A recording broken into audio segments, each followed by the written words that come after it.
See. Good morning, everyone. Welcome to Rodchata vidcast. My special guest this morning is Dr. Alex Feng. Dr. Feng, how are you, sir? Very good. Thank you for inviting me to this program. I've known you for a while, Alex. I think last time I saw you was in my bachata class.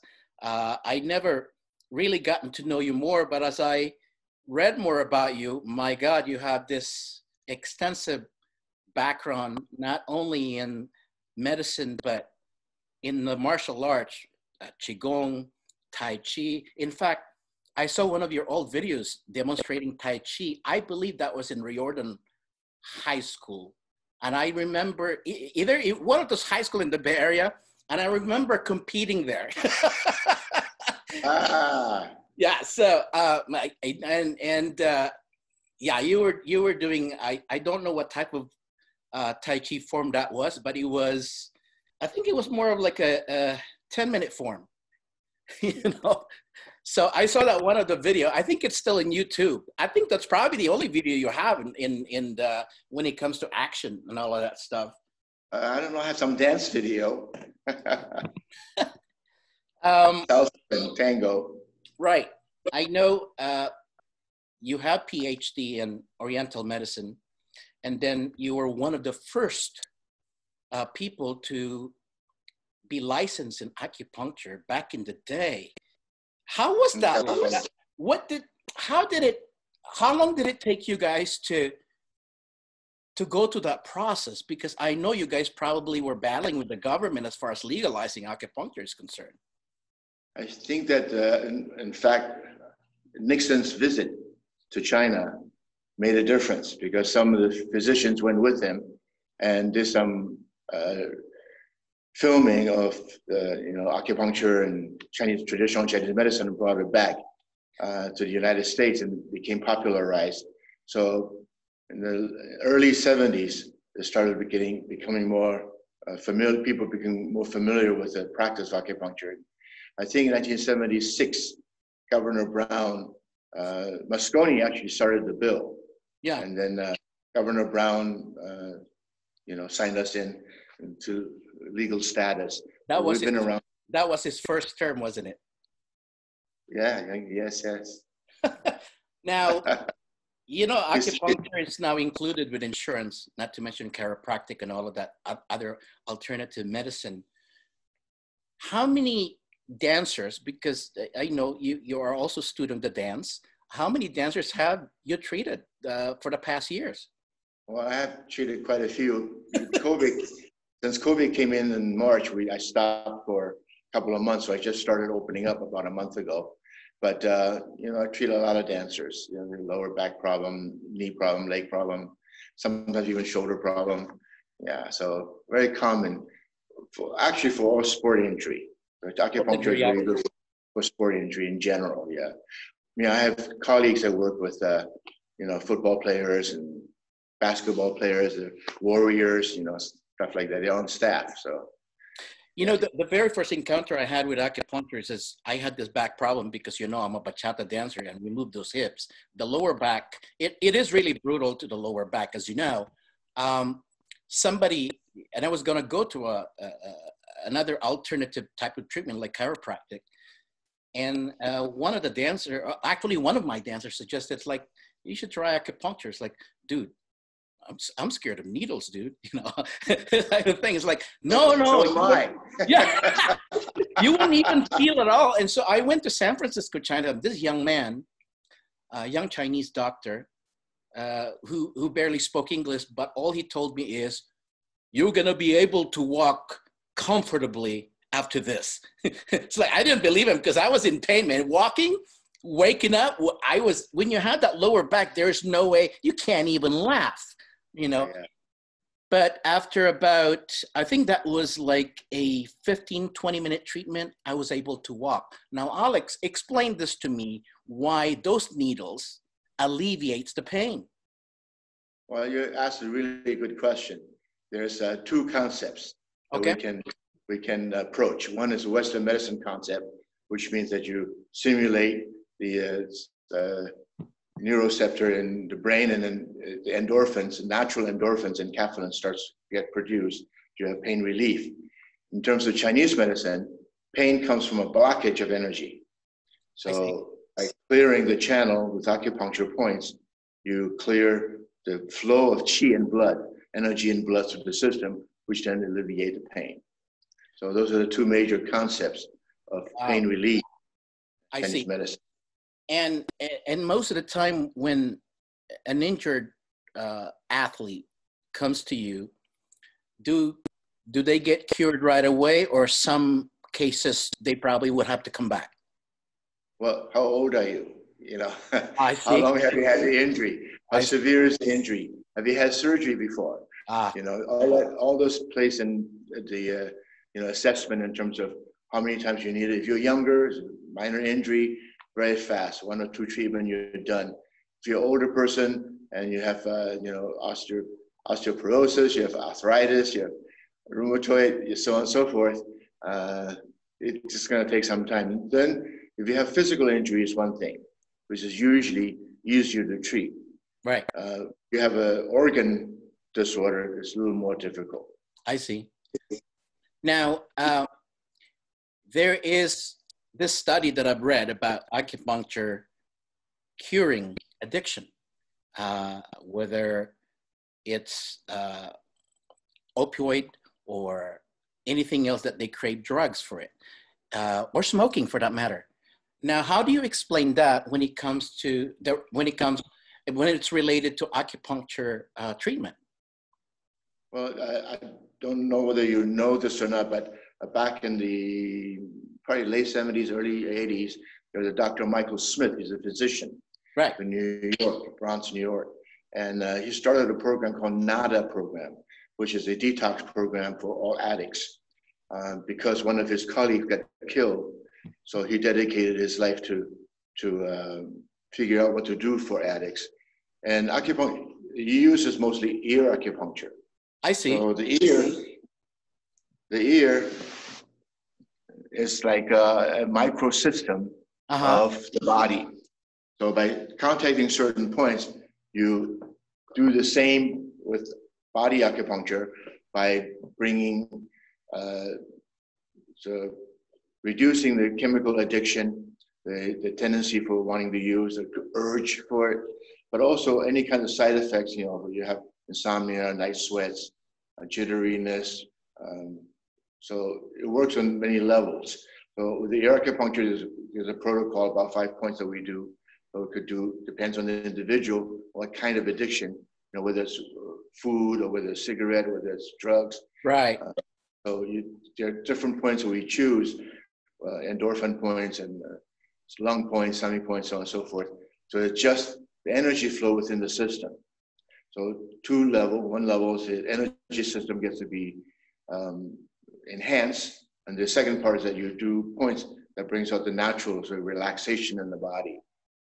I see. Acupuncture works on 3 levels: spiritual level, physical level, and emotional level. Got it. Now, would you say that with the people that are afraid of needles, would you say that acupressure would be a good alternative? I believe acupuncture is probably one of the best healthcare systems that you can do. I agree. Whether you do it by yourself or somebody else do it to you, you know, right, do it for you. I think it's one of the best ways. Number 1, assess. Number 2, treat, all at the same time. Right. When you press on something and it's painful, you're assessing, but at the same time you're feeling the pain, you're already treating it. So I find acupressure, massage, all types, whatever, depending on your school of thought, all good. Yeah. I see. I see. Hold on, Alex. Let me turn off that light in my background. Sure. It's bothering me. Okay. I'm better now. Okay, so, all right. Acupuncture. Okay, here's another thing that I've noticed with several treatment that I had with different doctors of acupuncture. Some, they just put the needles there in the meridian. And some, they hook it to a machine. You know, the electronic machine where it gives you a little vibration there. Oh, there was another one where they put herbs on the tit and they burn it. What are the benefits here, and which one works better? They all work. It depends what your needs are. Okay. For example, traditionally there's been no electricity, so electrostimulation didn't come until when there was electricity. Right. The body has its own electricity. You can stimulate. You can produce, promote. So electroacupuncture is one school of thought. Then you have traditional acupuncture. Then you also have what we call a moxa treatment. Moxa treatment is when you use mugwort or wormwood, and you don't burn the skin. Well, traditionally, some places they do burn the skin, but oftentimes, for these days you don't, because you get a lawsuit. But in olden days, you can see people with symmetrical scars, like you can see in Japan. There's a picture of old people being treated for a stroke and using moxa. So you can put needle moxa on top. You can use just the moxa. You can also do what we call scraping. Use a coin or buffalo horn to do scraping. You can also do cupping. There's all kinds of, Chinese medicine is very large, very huge. Indeed. Variety of treatment. Depends on your school of thought. Some people use very few needles. Some people use a lot of needles. Some people use head acupuncture. Some people use ear acupuncture. Some people do only below the elbow and below the knee. Some people do the whole body. Some people add herbal medicine. So it's a very wide spectrum for the scope of practice. Another impressive thing for me about traditional medicine is herbs. Since you touch on herbs here, I'm sure that this was part of your training as well. And this brings us to the viruses, COVID-19, influenza, common cold. Do you think that certain herbs that exist now that had great anecdotal evidences would help prevent or acquiring virus? Well, just to give you a little bit of history, in Wuhan, when you had the virus first occurred, correct, quite a few doctors in traditional Chinese medicine also came up with formulas that was very helpful. So a lot of the hospitals use both Western and Chinese medicine together. Interesting. Just a word of caution. Chinese medicine is based on differential diagnosis. In other words, for an individual, is the problem nasal, throat, lungs, heart, digestive system, immune system, blood? What is it affecting? So not one herb will take care of everything. Right. So you need to differential diagnose. This patient comes to you. What symptoms do they have? Do they have cough? Do they have dry cough? Do they have a cough with phlegm? What color is the phlegm? Is it whitish? Is it yellowish? Is it brownish? Do you have any congestion in the chest area? Do you have any respiratory shortness of breath, wheezing? Do you have any palpitation? Do you have any heart issue that's involved? Do you have digestive issues? Do you have diarrhea? Do you have constipation? So all this you need to take in mind before you do a prescription that match those particular symptoms. I see. So it's not a one drug cure all, that kind of thing. That would be a big mistake to think of it that way.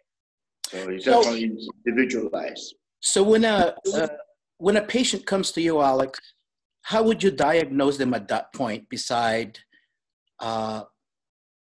listening to their cough? What else? We do a whole analysis, very much like Western medicine. We do a review of system, respiratory system, digestive system, neurological system, just to get a general sense of from top to bottom. How's your eyes, ears, nose, throat? How's your lungs? How's your chest? How's your heart? How's your digestion? You have appetite? How's your stool? How's your urination? How do you sleep? How's your menses? How's your mood? All that you have to get a history of an individual.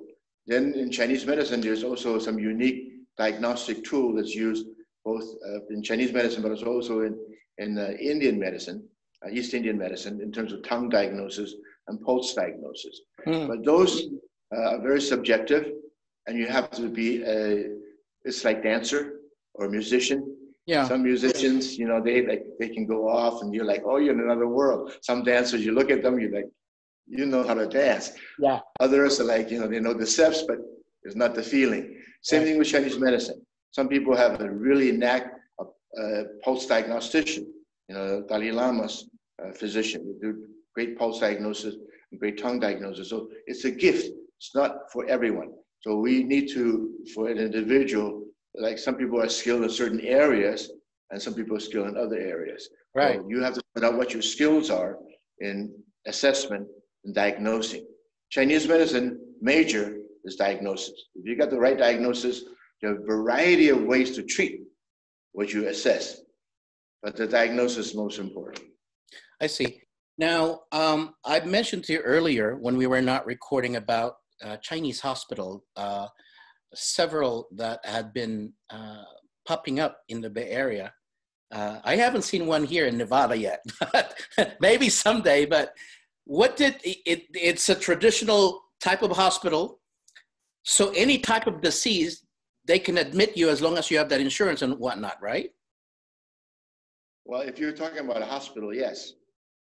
So I worked for Chinese hospital in San Francisco, a branch of Chinese hospital, and I was the acupuncturist there with one of my colleagues, Dr. Zhao, and we were there for like 14 some years until they changed the format. Right. But the person comes in, and I also work at Highland Hospital, I work Alta Bates, so you always have a dual perspective or dual observation. From Western perspective, what is assessed? What did they determine with the chemicals, the blood tests, so on and so forth, urine tests, and then X-ray, MRI, so on. And then you do Chinese medicine assessment, and you try to put the two together. So when I was working at Highland Hospital, we had an integrative medicine process. So physician and TCM practitioners would talk together about how do you triage, how do you work with this individual.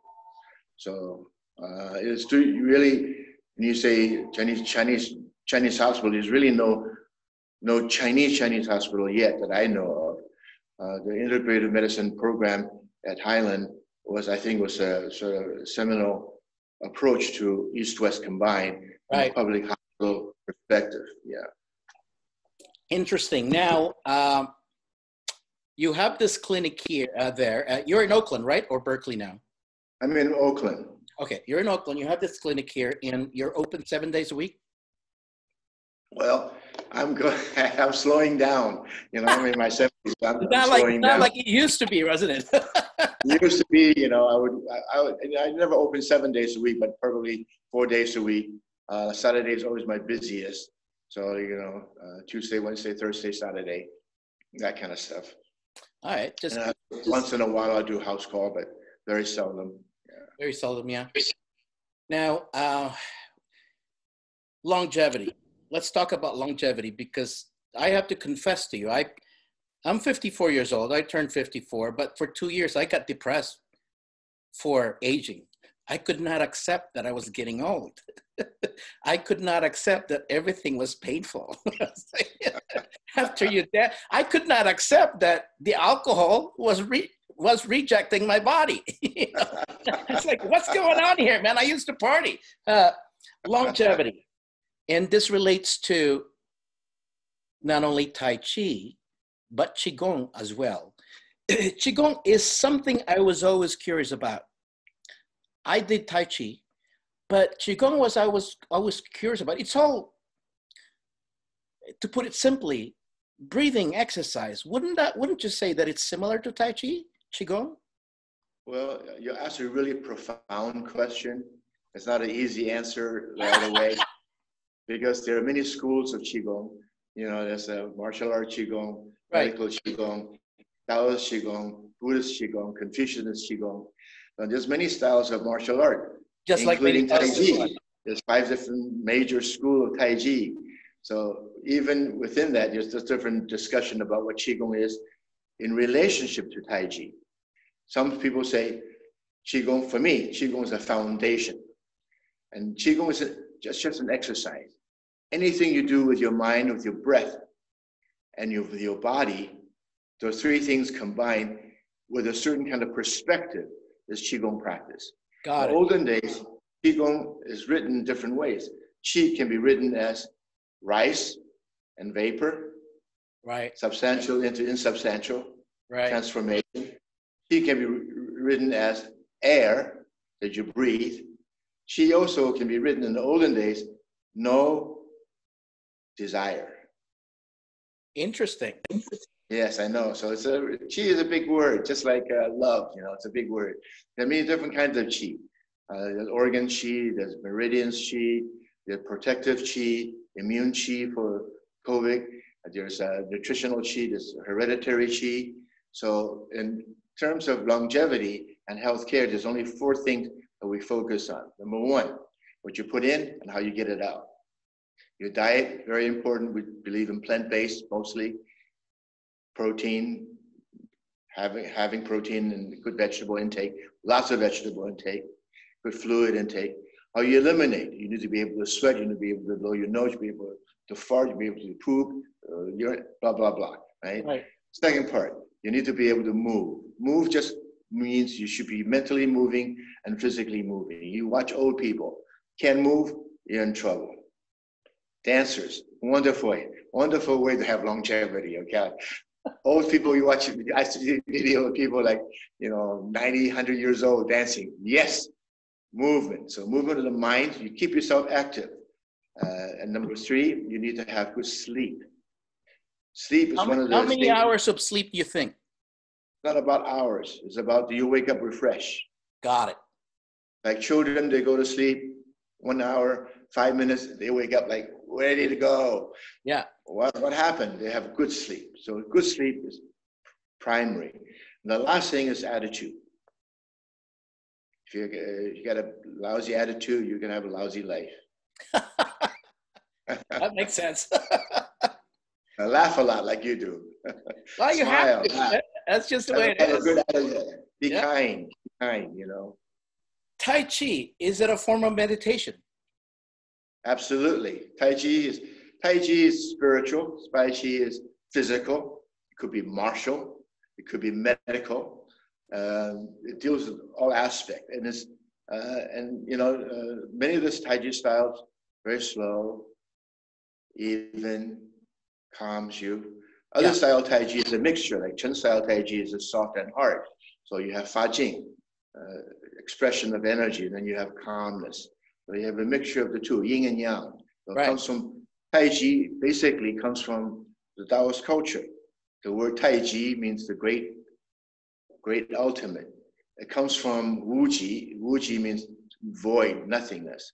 So when you close your eyes, that's when you reach the space within yourself, Wu Ji. But when you open your eyes, you see everything. Everything is yin and yang. So Tai Chi is the understanding of me into that, into me, nothingness into movement. So continuity of motion and continuity of thought is the foundation of Tai Chi. So what's a typical day for you? Do you do Tai Chi in the morning, or what do you do? I do Tai Chi all the time. There's no such thing as morning. If I sit here in a certain posture, I'm doing Tai Chi. If I press a certain point, I'm doing acupressure on myself. My state of being is my meditation. So if I can keep myself calm, relaxed, focused, centered, I'm meditating. Meditation is a state. It's not something you do. Good point. Still touching on Tai Chi, let's apply this to dance partnering. Redirecting one force, other theories, whatnot. Okay, so tell me about what's the role of the theory of Tai Chi as far as leading. There's no such thing as lead and follow. So I learned something with Wei Dong. He was a dancer. Wei Dong. Yeah, I remember him. Yes. And he taught. I was taking a class with him, and then he says something. He says, you're always connected in dance. And I thought to myself, what is the Tai Chi? Tai Chi, you're always connected. The whole idea is you're connected, and through the connection, you can quote unquote offer passage. The person has to decide they're going to take it or not. That's true. That's There's true. a total independence. Yeah. Dependency and independency coexist. So Tai Chi is the same principle. Give and take is no different. Right. So there's a continuity of like understanding with each other. So I teach a system of dance called Tai Chi Salsa. I love it. because I mean, if you could actually really teach that concept in the simplest way, I think that the students will learn even quicker. Well, I think all good teachers teach that. So when I have learned from so many variety of salsa teacher, bachata teacher, tango teachers, it's about connection. Yeah. It's about connection with yourself, knowing, as my tango teacher would say, a leader needs to see ahead. That's true. That's true. You can see ahead, you're a leader. A follower, according to my friends who are great dancers, they say you have to pause for 1/10 of a second. So it's a whole concept of like action, inaction, you know, understanding, connection. I love dancing. It's one of the best exercises in the world. Alex, how did you get into dancing anyway? I know a lot of martial artists were prone to go for that, but I'd like to hear your story. Well, it's an interesting story. I was going through a very hard time in my life. I was very depressed. I was not happy with my life, with what I was doing. I was overwhelmed. I'm a gypsy. I do so many things at once. So I was feeling bad. And one of my patients came to me and said, Alex, you ever been to a salsa band, a salsa dance place? I said, no, I'm Asian, you know. All that stuff is like too wild for me. He said, no, come on, let's go. I'll take you out. So we went to San Francisco, and the band was playing, I think it was Chili Pepper. And she says to me, she said, you know, all those guys up there, the musicians, they're all professors. They're all like educated individuals. They're just not from the street. They're like, they're like you. They're educated. You know, they have some ideas about music, and the dance just blew my mind. Took me out of my comfort zone. Took me out of my culture. The music was syncopated. Yep. It's not 1, 2, 3, 4, but all the in between spaces. Yep. I was hooked. I was hooked. Yeah, so, and the whole thing about expression. Expression. You know, dance is about expression. You play. There's a playful expression that happens. You know, romantic, unromantic, whatever, for 3 minutes. Next. You go to another exploration. You go next, and you explore a whole other relationship dynamic. And people are so different. You know, people are so different. You have to adjust. So yeah, I have some wonderful teachers. It's like the art of fighting, if you think about it. Every fighters are different. So when it comes to dance partnering, every partner you're going to be dancing with are different. The moves that you applied from the former dance partner that you had 3 minutes ago is going to be totally different for the next person, which is the most amazing thing, because you're able to adapt. And that brings me back to the Tai Chi concept, you know, because you're able to adapt in about every angle and situation, you know. Absolutely.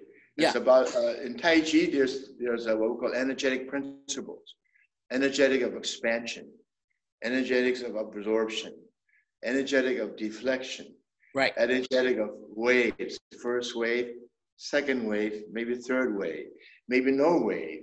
You know what happens? All that Tai Chi play is a dance. Right. Tai Chi is a dance. Whether you dance by yourself or with another individual or with a group of people, like martial art is a dance. Yeah. Now, what was I going to say? What was the most memorable for you when it comes to the martial arts background that you have and experience you have? What do you think was the most memorable, if you can pick one? I'm sure there are many there. There's so many. I know. I'm old, so I got lots of stories of all kinds. I'm sure. To fulfill. Have you ever met Bruce Lee? Or one of the best feelings that I had once was that I got into a fight with somebody. You know, I don't want to go into the reason, but I was losing. Yeah. But I felt okay. I felt safe. I knew that I wouldn't get hurt. I knew that if I wanted to, you know, be mean, I could. I chose not to. And that was a moment in my life I felt, that's truly martial art. You mastered yourself. You pretty much mastered, you were able to control yourself. Something like that. You know, I felt comfortable with myself. I felt safe, and I felt capable. You know, so that was one of the best moments in my life. With the Japanese styles, jiu-jitsu, judo, with kung fu, are they pretty much similar by concept? Movement. They're all movement. Like you do ballet, you do hip hop, you do, you know, whatever, salsa. They're just movements. So you have certain ideas and concepts about, you know, movement. You know, when you do bachata, bachata is a certain way to do like a square. Other bachatas, there's other bachatas got waves. You know, so it's all good. So Southern good. style, Northern style. I you know, my teacher, when I studied in China, my teacher says, you bring to me whatever you bring to me. It's all good. We don't criticize your teacher, your training, nothing. Let's just show you what we know. That's the way I learned martial art. Do you still teach martial arts today? Well, you know, because of the COVID, I teach a Qigong, and I'm teaching Tai Chi Qigong actually. So on Zoom on Tuesday morning, but I haven't stopped. You know, they gave me some Grandmaster certificate because I've been teaching over 50 years. So, congrats on that. I've been teaching. I've had nonstop. Okay, nonstop. Yeah, that's good. Okay, so you're busiest this Saturday. I guess people would probably take a hint of that, not to go on Saturday if they ever want to be treated.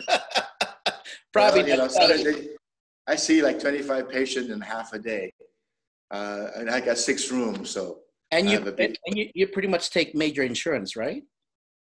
Major insurance, yes. Okay, good. So do they need to make an appointment? Go to your website or whatnot, or what? Yeah, website is a good thing. You know, I have a system.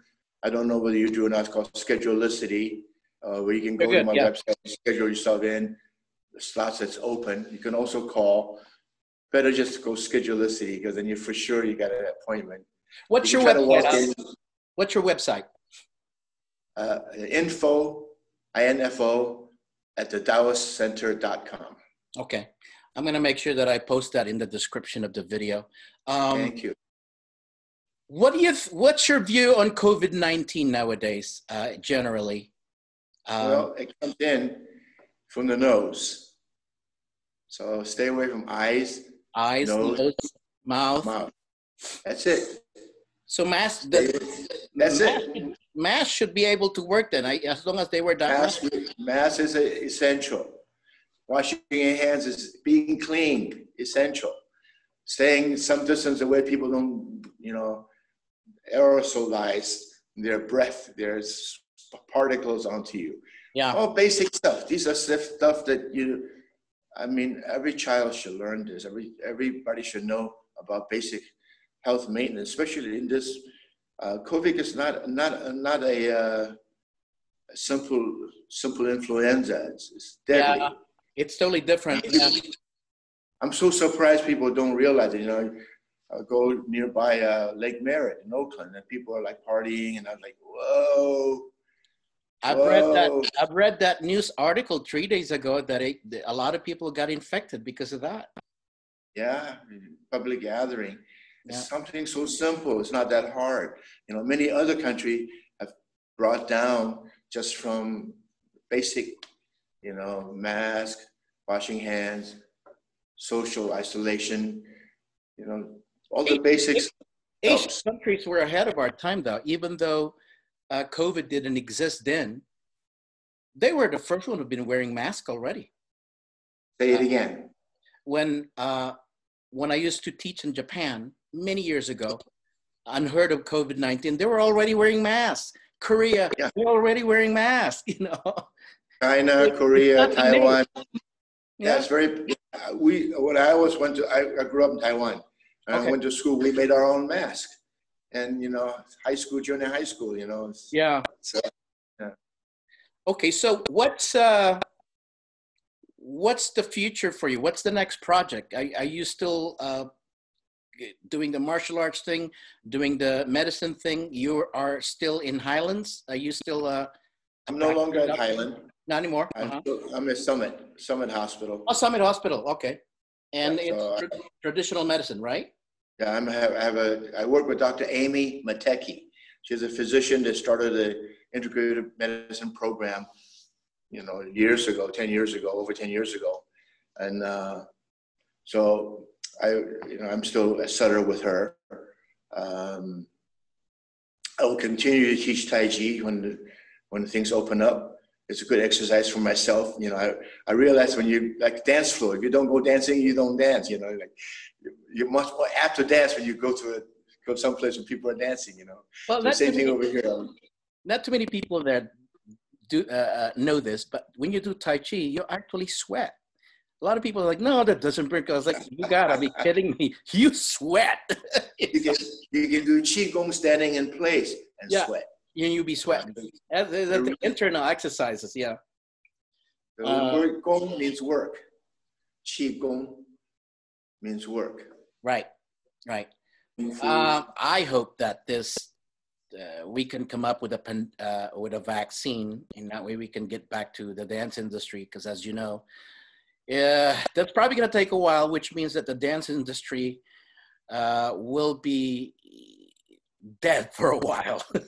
It's hard. It's so hard. It's so hard for so many people. I know there's been some fundraisers for certain dance studios. It's so hard to understand. Alex Allegro, for example, is struggling right now because they can't open up. They moved to Richmond, right? And that was bad enough. And now COVID-19 came. Oh my God, Yeah. And we have friends. Combination of things. Yeah, we have friends that teach us full time, and we have friends that own studios also. I just feel bad, I know. But that's the way it is. What are we going to do?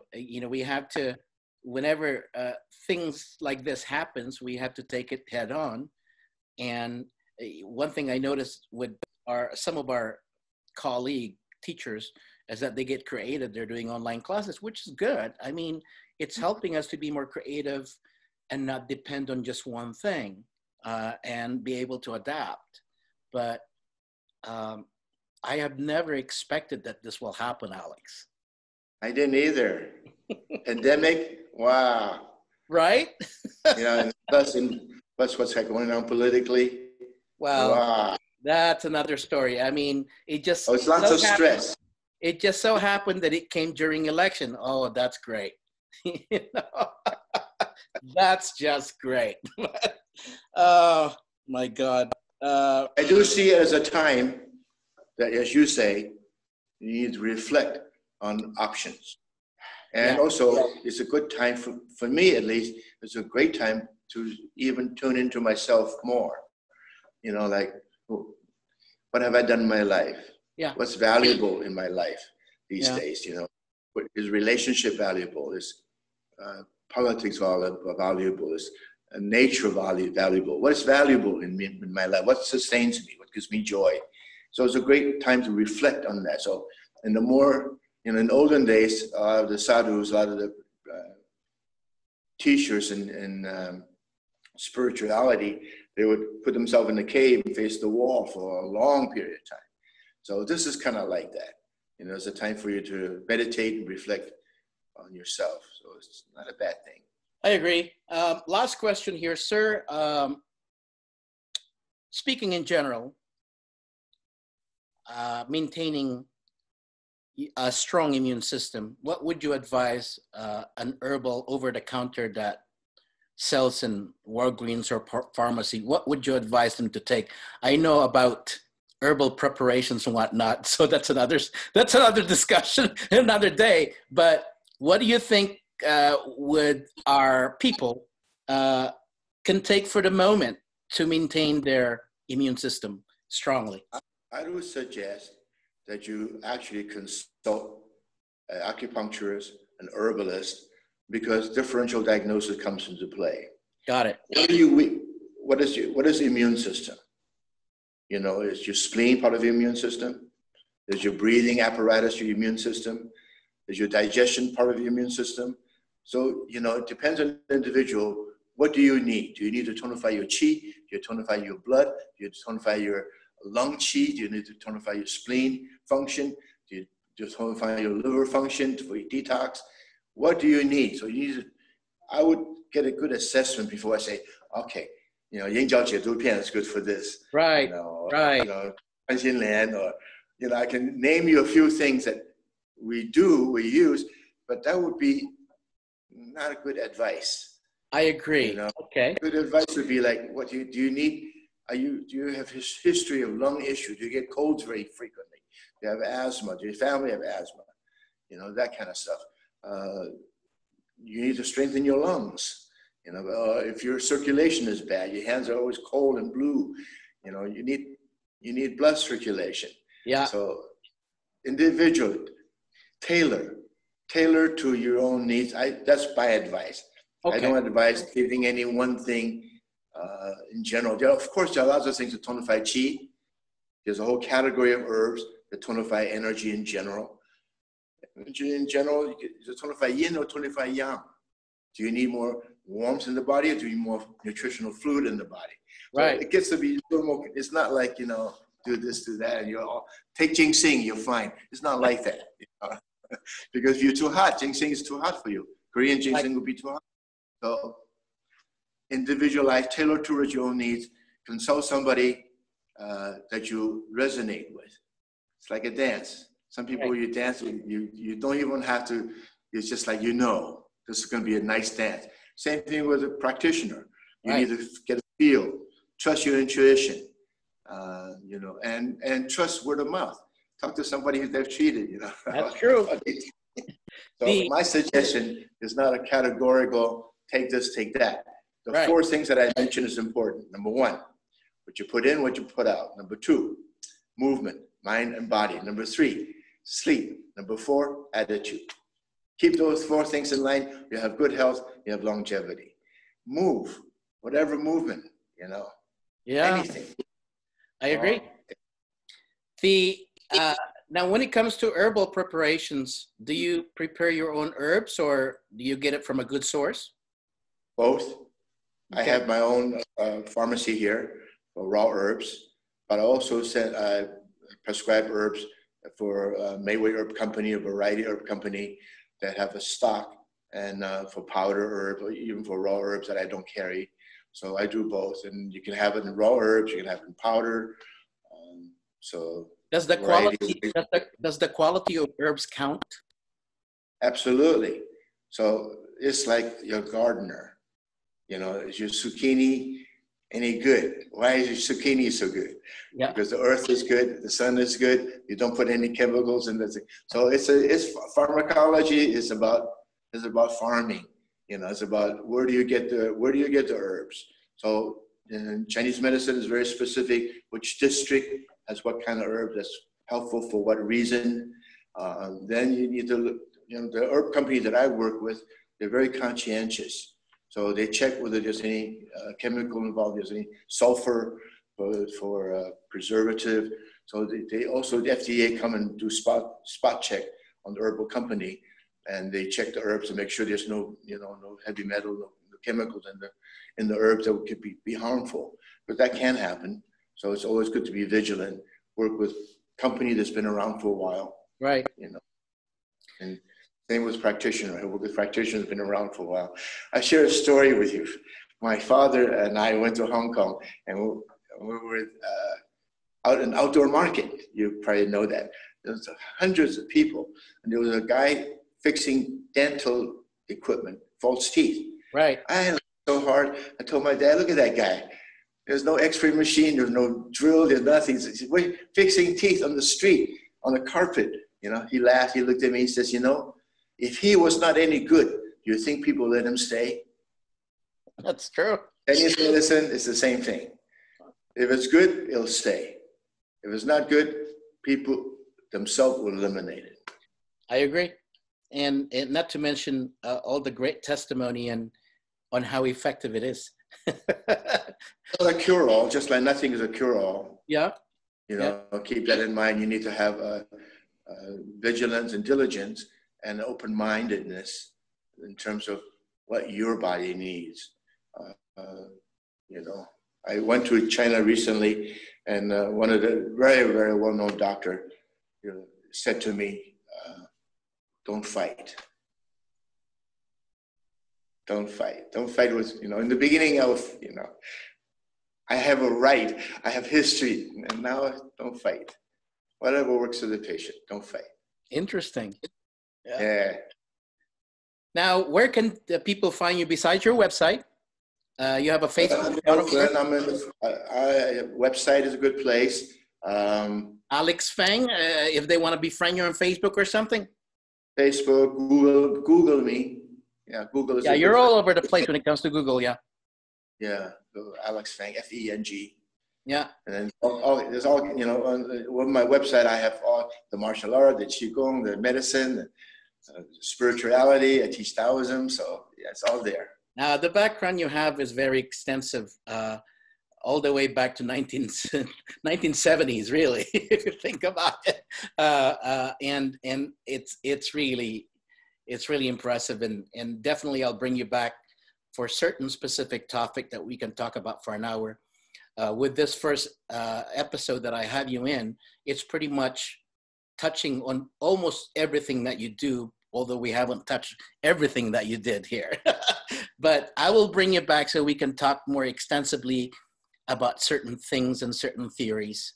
Alex, Dr. Feng, I really want to thank you for giving the time for this interview. I want to thank you for making this possible, not just between us, but for general public. Thank you so much. Indeed, I want to make sure that this vidcast is not just about dancing, but life in general, as you know, that they're interrelated, really, if you think about it.